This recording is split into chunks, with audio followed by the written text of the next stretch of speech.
It's often said that the Puritans migrated to North America in search of religious freedom. To what degree is that accurate? Where does the idea of America as a haven for religious liberty come from?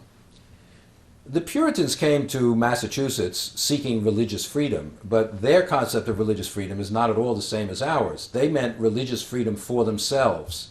That is, the right to worship, to establish churches as they saw fit, which they were unable to do in England. They were becoming more and more estranged.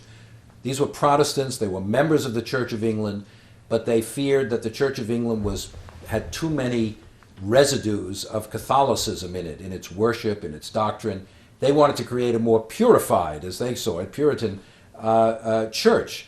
But that didn't mean that other people could come and worship the way they wanted to. The Puritans expelled people, Anne Hutchinson, Roger Williams, who challenged their particular religious doctrines. They didn't allow Roman Catholicism at all. They burned a few Quakers at the stake after these Quakers were banished and came back and kept trying to find converts. They banned many other Protestant groups, Baptists, etc. So to the Puritans, religious liberty meant following the true faith, which to them was their faith. And so it was the right to worship as they thought was the proper way. Now, religious freedom comes to America in other colonies, not in Massachusetts for a long time.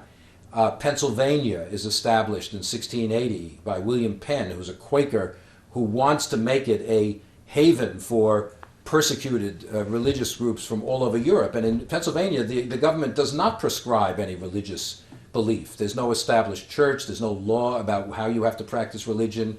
Maryland, at various times, it's a complicated story, has a religious toleration principle. Mostly they want to attract Catholics, mostly, who are persecuted in all the Protestant countries. Religious liberty grows because of the need to attract settlers.